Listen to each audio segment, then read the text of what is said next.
Bonjour mes vierges, bienvenue sur votre guide en général pour le mois d'avril 2026. En description sous cette vidéo, vous trouverez toutes les infos importantes et essentielles concernant cette guidance, ainsi que mon lien pour celles et ceux qui souhaiteraient réserver une guidance privée avec moi. Allez, on y va. Quelle énergie forte, importante vous caractérise ou vous accompagne, caractérise et ou accompagne votre mois d'avril? Qu'est-ce qu'on a? Tempérance. Très bien. J'ai l'impression c'est une volonté ou qu'on place en priorité la volonté de vouloir donc pouvoir tout gérer, tout prendre en considération, mais de la façon la plus calme et harmonieuse possible. J'ai l'impression que le mois d'avril est une occasion pour vous peut-être de revenir à un état d'être ou un état ressenti beaucoup plus calme, beaucoup plus apaisé. Ce qui ne veut pas dire qu'on a mis de côté ce qui stresse. Ça veut juste dire qu'on compose avec les choses. Et le but principal est de tout prendre en considération et de composer en prenant tout donc comme je vous disais en considération, mais de façon à réussir à s'équilibrer, même avec les aléas, même avec ce qui n'irait pas, d'accord ? La solution quand il y a un problème, c'est pas absolument de se débarrasser d'un problème ou de régler un problème. C'est comment est-ce que je peux trouver, malgré les circonstances, un point d'équilibre, un point d'harmonie où c'est pas que je suis obligée de faire avec, mais tant que c'est là, je fais avec, mais qu'est-ce qui est aussi autour de moi et dont je peux me saisir pour pouvoir quand même me sentir dans un sentiment de tranquillité, d'esprit, d'harmonie, d'équilibre et de bien-être intérieur finalement. On prend le temps. On laisse le temps au temps et on prend le temps. On cherche pas à accélérer les choses. On cherche pas non plus à les ralentir ou à penser qu'on est forcément ralenti en fonction de ce qu'il y a de plus compliqué dans une situation ou dans un état, dans un ressenti de manière globale et générale ou une problématique précise par rapport à une situation. On cherche des solutions. Les solutions qui pourront faire que quel qu'en soit ce qu'on en conclut, on réussit à trouver un point d'équilibre en l'état, d'accord ? Ce qui ne veut pas dire qu'on va pas chercher à améliorer les situations, mais à partir du moment où on réussit à retrouver son point d'équilibre, à partir de là on peut se dire ok, maintenant comment j'avance ? Comment je compose, qu'est-ce que je prends en considération, qu'est-ce que je ne prends plus en considération. Par moment, il faut peut-être se délester de certaines choses et ne plus les prendre en considération pour pouvoir retrouver ce point-là d'équilibre. Ok ? Il y a une ferveur,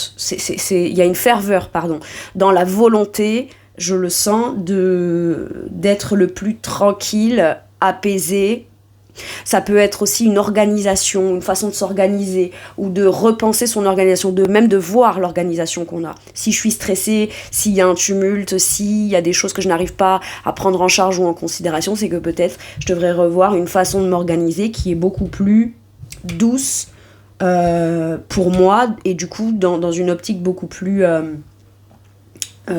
pour atteindre, un but d'organisation qui serait beaucoup plus compatible avec votre volonté d'être dans un état d'esprit beaucoup plus apaisé. On fait tout pour ne pas être, j'ai l'impression, dans une charge mentale, dans un épuisement, pour revenir à un point de tranquillité, ce qui ne veut pas dire qu'on réussit à tout prendre en charge et à tout régler. On n'est pas plus performant. On est plus à l'écoute de soi. Donc on organise les choses autour de la volonté d'être plus dans un rythme harmonieux selon votre vision de ce qui serait idéal pour vous en termes de rythme. Donc on pourrait avoir l'impression que les choses du coup avancent moins vite, donc peut-être perdre, je sais rien, mais on a l'impression de perdre en rentabilité ou en efficacité, mais on y gagne en qualité de ressenti dans quelque chose de beaucoup plus cool, beaucoup plus tranquille. Ok. On réconcilie quelque chose, ou on se réconcilie aussi peut-être avec quelque chose, avec une idée, avec un sentiment peut-être de dissonance dans des discussions, dans des divergences de points de vue. Moi, j'ai l'impression que c'est propice à trouver un terrain d'entente. Alors peut-être que c'est vous qui avez besoin de vous entendre avec vous-même sur un désir qu'on a par rapport à un point ou un sujet ou un domaine, ou même de façon globale et générale dans sa vie, et une dissonance qui peut y avoir avec oui, mais t'as déjà tellement galéré à ce niveau-là que tu sais que c'est peut-être pas possible, ou que ça va être compliqué ou difficile. Vous voyez, on tente d'essayer de trouver la façon la plus douce de pouvoir accéder à quelque chose d'idéal pour vous et le mettre en place dans le temps, plutôt que de se frustrer à devoir y renoncer, tout en même temps qu'on n'est pas à 100% en accord avec ça non plus. Vous voyez, j'ai quelque chose comme ça. Très bien. Allez-vous par rapport à cette énergie de tempérance ? En fait, c'est ça. C'est-à-dire que plus vous ralentissez, plus vous êtes en mesure de pouvoir poser des actions, peut-être moins d'actions. Enfin, je veux dire, là, on n'est pas dans la quantité, on est dans la qualité. C'est pas plus je vais faire, plus je vais réussir à avancer. C'est plus j'essaye de trouver mon point d'équilibre, plus j'ai du temps pour mieux penser mes actions ou mes prochaines actions afin d'évoluer vers mes désirs, afin d'évoluer ou d'avancer dans un projet, une direction particulière. Si je suis surmenée et qu'une bonne occasion, ou que mon emploi du temps est déjà très rempli tel qu'il est, déjà j'atteins un espèce de niveau de stress. Je sens qu'il y a l'occasion de pouvoir organiser les choses pour beaucoup moins stresser. Mais ça ne fait pas que moins stresser, ça libère aussi de la place, du temps, de l'espace, de la capacité de réflexion, de la capacité de créativité dans sa réflexion, dans son imaginaire, etc. pour pouvoir agir de façon plus efficace, ou aussi ça libère du temps, de la place, des occasions, des jours, des moments, des instants, voire même de la place dans des choses pour pouvoir saisir des occasions et des opportunités qui vous feront évoluer. Donc paradoxalement, on pourrait avoir d'occasion de pouvoir encore plus remplir sa vie, mais ça va pas venir nous surmener. C'est parce que tout a bien été réorganisé en amont que maintenant il y a de la place pour des choses dans lesquelles vous avez aussi la volonté et le désir de vouloir avancer. Waouh! Très bien. On optimise. C'est ça que j'entends. Vous optimisez les choses et dans l'optimisation, on n'en oublie pas la part de tranquillité d'esprit et d'harmonie. D'accord ? Mais là, j'ai l'impression qu'on optimise pour pouvoir se créer les occasions, ou si les occasions se présentent, avoir l'opportunité de pouvoir les saisir. Maintenant, ça peut vouloir me dire là aussi que vous avez pris du temps à planifier, penser, organiser, vous avez compté, vous avez calculé, vous avez anticipé, etc. Et là, vous passez à l'action dans ce que vous avez déjà mis du temps à planifier. Mais là, il est temps de passer à l'action. Sauf qu'en l'état des choses, il y a peut-être besoin de vous assurer que vous en aurez le temps. Parce que j'ai l'impression que vous allez vouloir vous consacrer à quelque chose, ou d'une certaine façon, vous consacrer à votre vie d'une façon qui est beaucoup plus élévatrice pour vous, et qui est beaucoup plus à l'image de ce que vous désirez vivre factuellement. Ok. Allez, dans votre sphère professionnelle ou vos activités, moi j'ai l'impression que vous optimisez tout dans le but d'une tranquillité d'esprit, d'une sérénité, d'une harmonie. Et une fois que ça c'est fait, on a le temps, la place, l'espace. Ouais, c'est ça. Le soleil dans le pro et dans les activités. Écoutez, il y a une belle réussite, une belle victoire, une belle visibilité, un sentiment d'accomplissement, de réussite, de bonheur. On a les bras libres pour pouvoir les ouvrir à quelque chose qui vient, c'est pas se rajouter, qui vient compléter ou être l'élément ou l'annonce ou la nouvelle qui va justement vous faire vous sentir pleinement épanoui. Ok ? Le soleil peut nous parler d'une jolie réputation, d'une belle réputation, ou de contrat, ou à devoir accueillir avec une jolie chaleur dans le cœur. Il y a beaucoup de chaleur humaine, on accueille de façon tranquille. On a l'esprit tranquille. On a fait tout ce qu'il fallait en amont. On a saisi l'occasion et l'opportunité. Mais pour pouvoir accueillir cette opportunité-là, on a réglé, fait place nette et optimisé tout le reste autour. Et comme ça, on est pleinement disponible à ce qu'il y a de plus positif pour vous. Ok. Très bien. Il y a une bonne nouvelle, il y a une belle réputation. Vous pourriez obtenir des contrats, des tâches qu'on vous confie ou le poste ou le boulot que vous souhaitez atteindre et obtenir, mais parce que ça fait peut-être longtemps que vous y travaillez en coulisses. Ok. Valet de bâton. Il y a l'occasion ou l'opportunité de pouvoir entreprendre une nouvelle aventure, un nouveau contrat, quelque chose qui vous galvanise, quelque chose qui vous stimule, qui vous passionne, qui vous rend optimiste, spontané. Il y aura l'occasion aussi, alors certes on se dit ouais mais dans cette opportunité-là, il va falloir que je trouve mes marques, que je fasse mes preuves. Ce qui est bien, c'est que comme vous avez tout réglé en amont, et que vous êtes beaucoup plus tranquille et en harmonie avec vous-même, votre quotidien et tout ce qui ne vous accapare pas. Vous voyez, c'est pas je démarre ce truc-là, mais je suis stressée de pas y arriver là, mais en même temps, je pense à 17h à ce que j'ai à faire à la maison, quoi. Non, il y a eu une organisation, une planification en amont, et on a pris le temps de ça. Ce qui fait que on peut pleinement se consacrer à la volonté de vouloir avancer, évoluer, grandir en compétences et être pleinement investi, si je puis dire, dans quelque chose dans lequel de toute façon on a la joie et l'optimisme et la volonté de vouloir se consacrer. Avec le valet de bâton, il y a on nous parle d'un potentiel d'évolution dingue. On met les pieds dans quelque chose qui peut encore plus vous offrir d'opportunités ou qui est une bonne opportunité en soi d'avancer, d'avancement, d'évolution, d'amélioration. On touche à quelque chose là qui à la fois est passionnant et ouvre le champ des perspectives à votre évolution. D'accord. Ne pas se précipiter, parce que le valet de bâton, il peut être très impatient.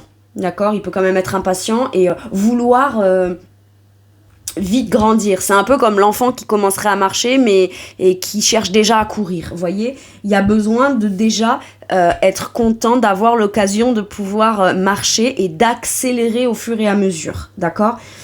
Vous avez peut-être tellement eu hâte que cette occasion et cette opportunité ou de pouvoir commencer ou démarrer, mettre en place quelque chose démarre que on pourrait, sans se rendre compte,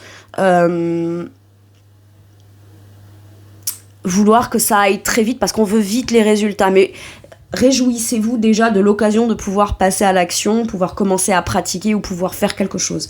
J'ai ça. Et savourez-le en fait. Il y a ce truc de savourer quelque chose qui fait que on n'est pas pressé dans le but qu'on veut atteindre.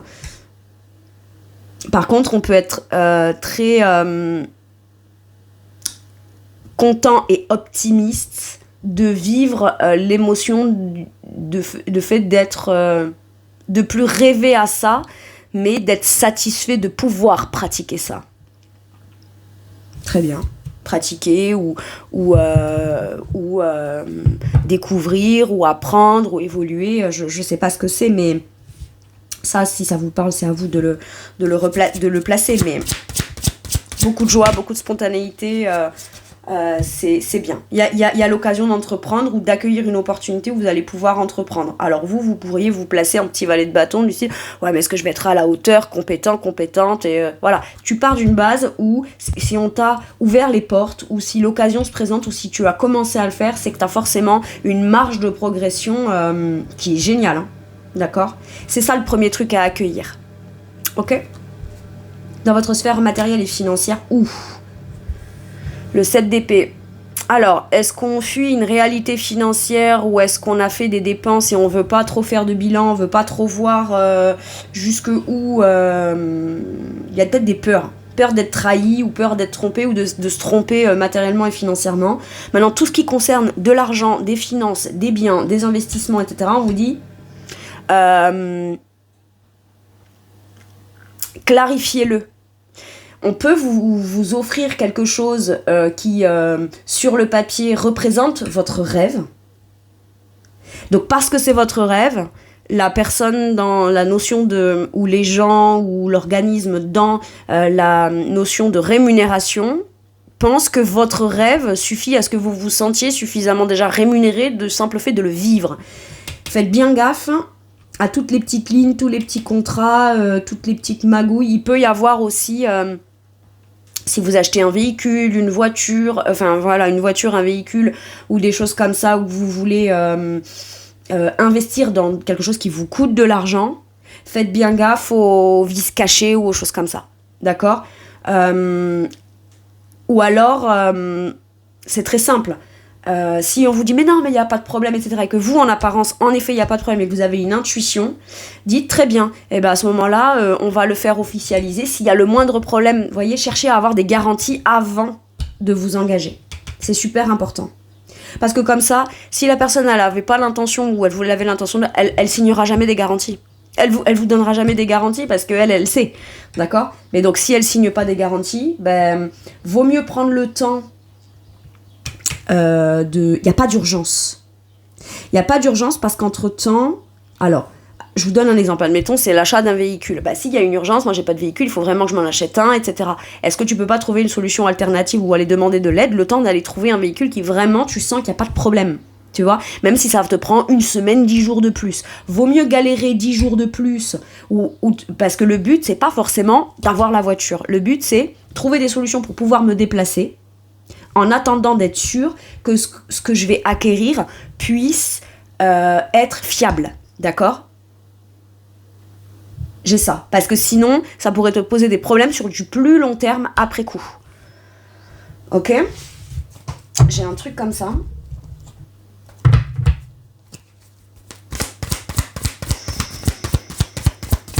Qu'est-ce que vous dit par rapport à ce 7 d'épée ? Ouais, lisez bien toutes les petites lignes et rajoutez-vous aussi des petites lignes de garantie. C'est important, je dois vous le dire. Si un contrat ou un papier ou un truc d'assurance ou un truc qu'on achète, il y a une espèce d'assurance de garantie, d'extension, de je sais pas quoi, lisez quand même bien toutes les petites lignes. Ok ? 3 de pentacle et la reine de coupe. Oui, parce que vous, ça peut être tellement une sollicitation qu'on vous fait dans l'optique d'évoluer, de s'enrichir, d'avoir plus de moyens. Il n'y a pas de façon plus rapide de gagner de l'argent. Donc si c'est trop simple, trop facile, trop rapide et que ça implique une personne en face qui cherche à vous faire adhérer à quelque chose et que vous êtes quelqu'un, en plus vous avez beaucoup d'intuition, vous avez beaucoup de sensibilité, mais vous êtes aussi quelqu'un, là pour le coup... qui pensait au bien-être de tout le monde, c'est la voiture idéale pour ma famille, ça va pouvoir nous permettre de faire plus de choses ensemble, ou alors dans le groupe ou dans le lot où les gens que ça concerne, ce projet ou quoi, ben non, c'est des gens que je connais, c'est des gens fiables, donc je peux pas me faire avoir, etc. Faites gaffe. Et moi, on vous dit faites gaffe. Parce qu'on peut vous proposer quelque chose qui peut tellement vous permettre d'avancer, d'évoluer, et qui est peut-être même essentiel pour votre activité, pour votre quotidien, qui va venir améliorer quelque chose dans votre quotidien, que vous pourriez ne pas vous rendre compte que vous êtes en train de plus penser à vous sacrifier au profit de ce qui en apparence va vous faire évoluer, et comme vous avez grand cœur, et comme il y a cette reine de coupe là, elle est très généreuse, elle partage beaucoup, elle est très à l'écoute des autres, elle peut rentrer, avoir déjà passé un pas dans une notion de sacrifice sans même s'en être rendu compte, tout en pensant que c'est de la bienveillance ou de la bienfaisance, ou je sais pas, il y a un truc comme ça.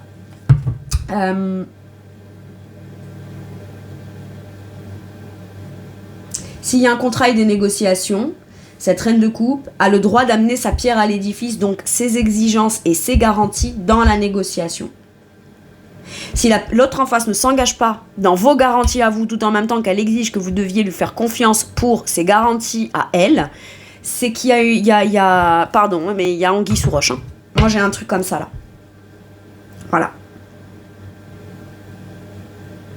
Il n'y a pas d'investissement court terme rentable. Il n'y a pas de... Je veux dire, à moins d'acheter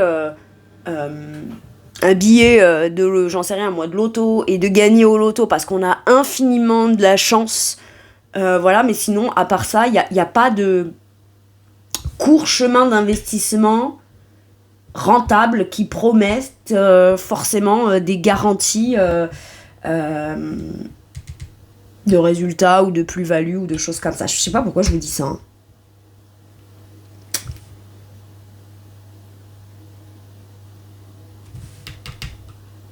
Ok.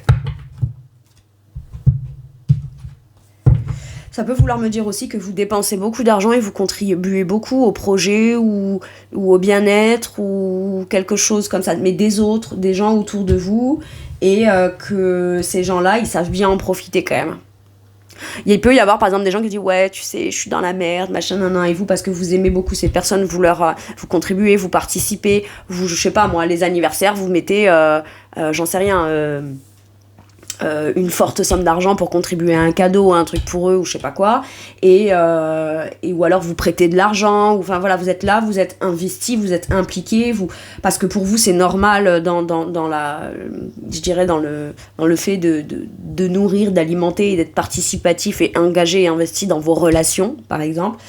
Et donc cette personne est dans la merde machin, je sais pas moi, mettons vous allez lui prêter de l'argent, elle a pas les moyens de vous rembourser, mais par contre elle vient toujours avec une paire de chaussures neuves, un truc neuf, ou alors elle est partie en week-end là-bas. Alors soit on lui paye d'autres trucs à côté, il n'y a pas que vous qui l'a rincé et elle réussit à bouffer à tous les râteliers, soit elle est pas tant dans la merde que ça, mais le fait de pleurer parce que vous l'aimez beaucoup, bah vous ne voyez que ça, mais vous remarquez pas que sa priorité c'est peut-être pas de vous rembourser quoi, ou c'est peut-être pas sa priorité, enfin ou alors voilà vous allez avec le cœur, j'en sais rien moi, comme je vous disais, un anniversaire, vous allez mettre une certaine somme d'argent, et puis quand c'est à votre tour d'avoir besoin ou de recevoir, ou pas forcément un besoin, mais juste parce que c'est censé être réciproque, bon bah cette personne, je sais pas moi, elle vient avec une boîte de chocolat à 10 balles quoi, voyez, et voilà. Alors je dis pas, chacun doit faire en fonction de ses moyens, et il n'y a pas de... On ne mesure pas l'intérêt qu'ont les gens pour nous ou l'intérêt qu'on a vis-à-vis d'eux par rapport à la somme qu'on est capable de dépenser, parce que c'est pas ça, mais bizarrement ceux avec qui vous êtes le plus généreux, bah, c'est pas forcément ceux qui vous le rendent le plus quoi. Ok. Bon c'est ok hein, mais bon. Enfin c'est ok. Ou pas hein. Allez. Dans votre sphère spirituelle et monde intérieur, qu'est-ce qu'on a? L'as de bâton. Waouh, c'est la ferveur. Je vous disais, il y a une ferveur à vouloir retrouver son point d'équilibre, arrêter d'occulter certains trucs qui pourraient remettre des choses en question. Ça veut pas dire y renoncer, ça veut juste dire on est bien obligé de voir les choses telles qu'elles sont et les prendre en considération pour, à partir de ce point-là, retrouver. C'est l'occasion de pouvoir trouver ou retrouver quelque chose de beaucoup plus harmonieux. Et vous avez la ferveur de ça avec l'as de bâton. Intérieurement, vous êtes inspiré, vous êtes créatif, vous êtes passionné. Il y a une nouvelle idée ou il y a un nouvel état d'esprit beaucoup plus optimiste, positif, etc. Mais je sens beaucoup plus une compréhension de ce qu'a le droit d'être, de ce que peut être votre volonté, votre affirmation et votre propre autorité aussi. Quand vous dites oui ou que vous dites non, vous êtes beaucoup plus affirmé. C'est l'occasion d'un nouveau départ plus affirmé, plus vivant en fait. On est beaucoup plus vivant dans ce qu'on incarne. Soit on commence ou on recommence à être comme ça. Et ça vous fait vous tout de suite percevoir ou discerner des choses extérieurement qui vous montrent que vous avez tout intérêt ou complètement raison d'avoir ce nouvel état d'esprit ou de réadopter ce nouvel état d'esprit-là. Avec plus de ferveur dans ce que vous incarnez. Très bien.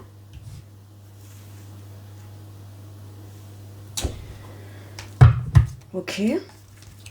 Qu'est-ce qu'on vous dit ? Le roi de bâton. Ah oui, c'est ça, c'est l'autorité. Mon autorité personnelle, ma force tranquille. Tout est optimisé et mis en place pour que vous puissiez y trouver une façon de goupiller les choses afin d'incarner votre force tranquille. Vous vous maîtrisez beaucoup mieux intérieurement. Et pour vous, on est du coup dans sa perception, on perçoit l'aube de quelque chose qui sera beaucoup plus...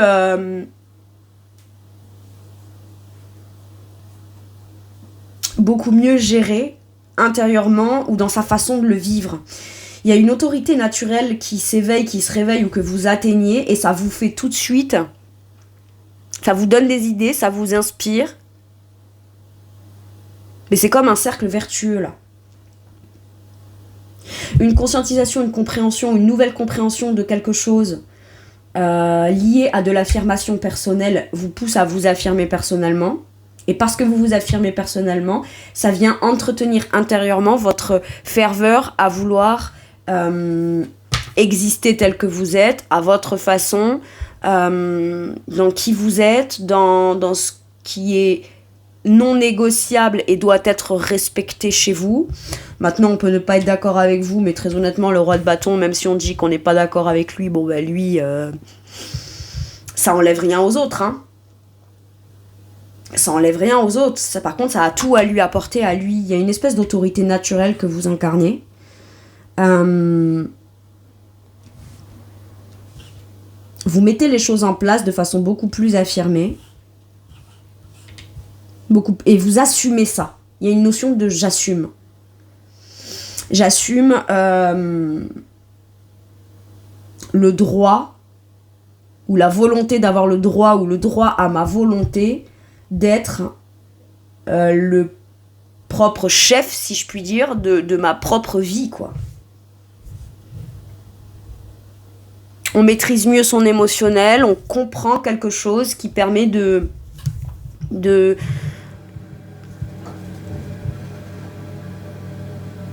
un émotionnel, admettons, qui viendrait un peu vous déstabiliser. Aujourd'hui, ça va plus venir vous déstabiliser. Ça va venir vous informer de quelque chose sur, ok, face à ça ou avec cette émotion-là, du coup, ça m'alerte sur quoi? Donc, qu'est-ce que je dois regarder? Donc, qu'est-ce que ça m'inspire et comment est-ce que je peux mieux me positionner? Ou comment est-ce que je peux gérer cette émotion, mais surtout en faire quelque chose dans une action au profit d'une création de quelque chose.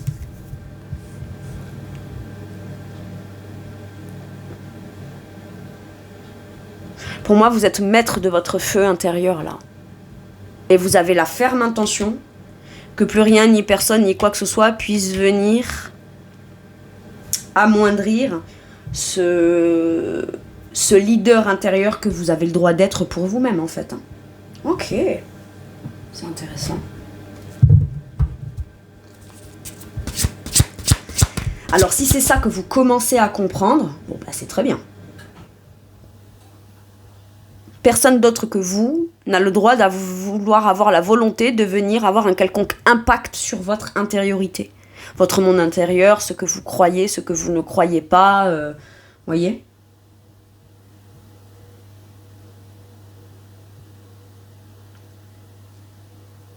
Et si on a l'impression que certaines personnes peuvent venir chambouler votre intérieur, c'est parce que qu'est-ce que le roi de bâton intérieurement n'a pas fait, n'a pas mis en place ou n'a pas affirmé pour permettre l'espace intérieur à la personne de pouvoir venir y avoir un impact.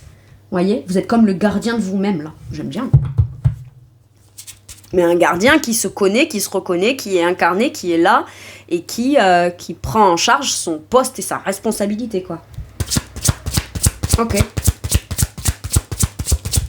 Dans votre sphère relationnelle, de manière générale, le 9 de denier. Eh ben, j'ai l'impression que on vous voit ou on vous sait comme quelqu'un de mature. Bon, je vais le dire, hein. Relationnellement, il y a la possibilité, là, je dirais, d'aller récolter quelque chose. Alors, est-ce que vous, autour de vous, vos connaissances ou dans des personnes nouvelles que vous allez rencontrer, il y a la possibilité de pouvoir s'épanouir au travers de ces relations tout en gardant son espace personnel. Moi, j'ai l'impression que vous, en tant que personne, de manière individuelle, vous êtes quelqu'un qui est très sociable, qui est une source d'inspiration, qui a beaucoup d'expérience, beaucoup de maturité. Il y a la possibilité d'aller en récolter relationnellement avec les autres quelque chose d'abondant, mais vous pouvez être vous aussi une personne qu'on a tout intérêt à fréquenter. Pas dans le sens pour profiter de vous ou se servir de vos connaissances, votre réseau, vos talents, etc. Non. C'est pas que dans ça. Ça peut, mais ça dépend pas de vous. Ça dépend des intentions des autres en face. Maintenant, je peux avoir là aussi... on n'a pas tant la volonté d'aller alimenter ou trop s'occuper du relationnel.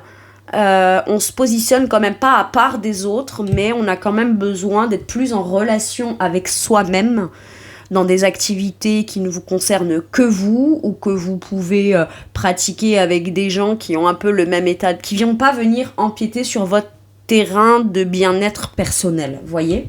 On partage ensemble, mais je vous donne un exemple. Ah, vous savez, c'est chouette l'image qu'on m'a envoyée. C'est un peu comme deux amis qui iraient visiter un musée, mais chacun a le droit de commencer par la partie du musée qui lui va bien. Donc en fait, on prend plaisir toutes les deux à se dire... Quand on repart tous les deux ou toutes les deux, on se dit...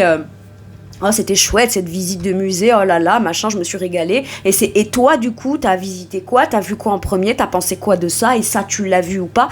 C'est-à-dire qu'on est ensemble, mais chacun a le droit de faire son expérience personnelle en fonction de ce qui lui va bien à lui ou à elle, voyez ? Donc ensuite, on va parler de la visite du musée, mais où chacun aura fait sa propre expérience personnelle.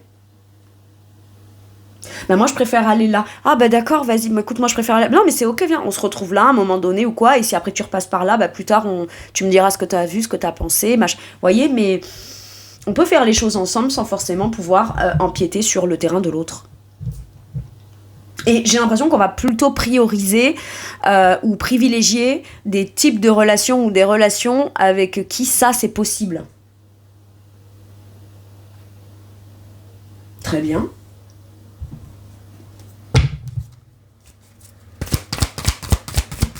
C'est marrant. Ouais, roi d'épée. Pour vous, les choses, elles sont claires. Moi, je pense qu'il peut y avoir aussi, relationnellement, le potentiel d'une rencontre de quelqu'un qui est un expert dans son domaine et qui pourrait vous permettre de pouvoir atteindre un but, un niveau ou un objectif de totale satisfaction dans une activité. On reconnaît votre talent, on reconnaît votre capacité de productivité, d'abondance, de maturité, de choses bien faites, d'être la personne idéale pour quelque chose. Et moi, je pense qu'il y a quelqu'un qui, peut-être aussi, de loin, ou vous a déjà repéré, ou pourrait, de manière logique, intègre et bien pensée, vous sélectionner pour quelque chose qui peut être de l'ordre de ce que cherche cette personne dans des talents, des compétences, de l'expérience, etc. Ce qui, à vous, pourrait vous apporter plus d'abondance, plus de satisfaction, une forme de tranquillité d'esprit, une forme de sécurité peut-être matérielle et financière. En observant votre façon de faire, votre façon d'être à distance, cette personne, si c'est quelqu'un d'autre que vous, ce roi d'épée, capte, perçoit, analyse, voit et discerne en vous quelque chose de logique qu'il ou elle cherchait en amont. Très bien. Maintenant, si c'est vous, ce roi d'épée, il y a ce côté où pour pouvoir préserver, trouver ou retrouver mon bien-être personnel, il y a des choses que je peux dire, il y a des choses, c'est pas que je ne peux pas dire, je pourrais les dire, mais que je décide de ne pas dire pour des raisons qui me sont légitimes. Je ne parle pas de tout, je ne parle pas à tout le monde. Ce que je dis à certains et pas à d'autres, j'en ai le droit. On est dans le discernement de chacune de ces relations pour un bien-être global et général de son rapport aux autres, ou soit vis-à-vis des autres et les autres vis-à-vis de nous, pour créer un espèce de groupe ou d'un tout relationnel, mais où je n'en oublie pas ou n'en oublierai plus mon bien-être. Ok.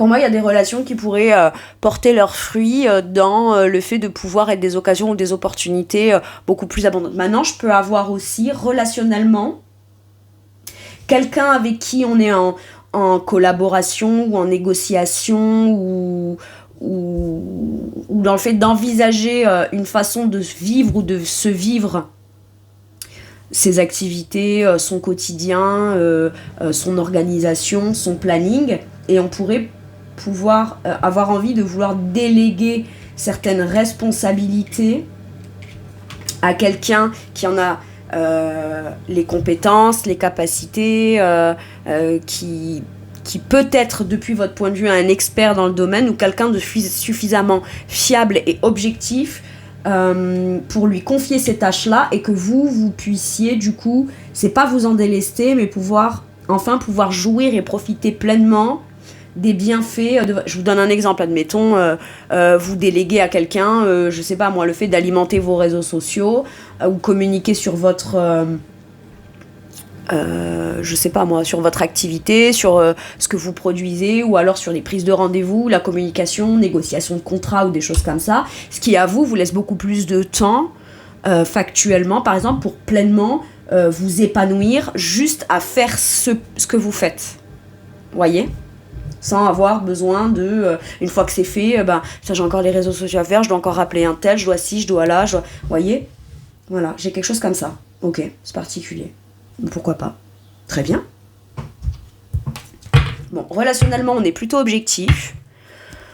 On sait que pour conserver son état de bien-être personnel, on n'est pas obligé d'être toujours dans l'émotionnel avec les autres. Il faut aussi être rationnel et voir les choses telles qu'elles sont, de manière logique et pragmatique. Ce qui n'enlève pas l'amour qu'on donne ou qu'on ne donne pas aux autres. Non, mais c'est plus logique pour votre propre bien-être à vous personnel, quoi. Ça peut être aussi, je prends la décision d'être beaucoup plus seule avec moi-même au mois d'avril, dans ce que j'aime faire, dans ce que j'aime pratiquer, parce que dans comment j'ai envie de vivre mon quotidien au mois d'avril, parce que je sais discerner, je sais pas moi, ma jauge de capacité de donner socialement. Voyez, et on a peut-être atteint un point où on a besoin de se retrouver plus seul avec soi-même pour aller profiter des bonnes choses de la vie sans que pour autant on soit obligé forcément de toujours communiquer et interagir avec l'autre ou les autres. Ok. Allez, un dernier message ou un dernier conseil pour vous. Le pouvoir des bulles. Mes souhaits flottent facilement dans le monde. Moi, je pense que vous avez envoyé des vœux, envoyé des souhaits, vous avez peut-être participé à des candidatures, vous avez pas mis tous vos œufs dans le même panier, vous avez... Ah, mais il y a le pouvoir des bulles. Pour moi, la bulle, là, dans cette carte-là, elle sonne vraiment comme je compartimente tout, mais pas pour faire... faire la part des choses, c'est pour voilà, il y a ce domaine-là, cette relation-là, cette sphère-là, cette façon de travailler là, voyez,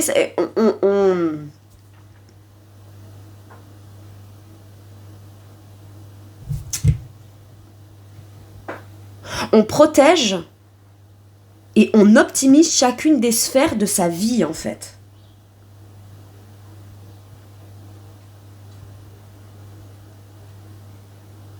On trie, on range, on classe. Et c'est comme ça qu'on peut beaucoup plus facilement se sentir plus léger et pouvoir faire la part des choses. Ok, c'est particulier. Pour moi, vous faites tout pour optimiser les choses afin d'obtenir la chose primordiale et essentielle pour vous, votre tranquillité d'esprit. Votre sentiment de légèreté.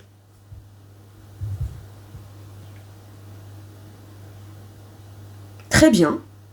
Écoutez, voilà mes vierges, c'est tout pour moi pour cette guidance, à part ce 7 d'épée là qui... faites très attention, voilà. Vaut mieux relire 3 fois ou 4 fois et se méfier un peu. Et si on vous dit, ouais mais t'es binaire, tu te méfies ou quoi? Ah mais ouais mais bon, écoute... c'est ok quoi. Si t'es honnête, ça c'est pas censé te déranger. Voilà. Bon après il est clair et net que si quelqu'un est honnête en face, elle peut pas non plus passer sa vie à montrer patte blanche, mais là c'est qu'il y a le doute est permis quoi. Ok. Et le problème ne vient jamais de la personne qui écoute son intuition dans un doute.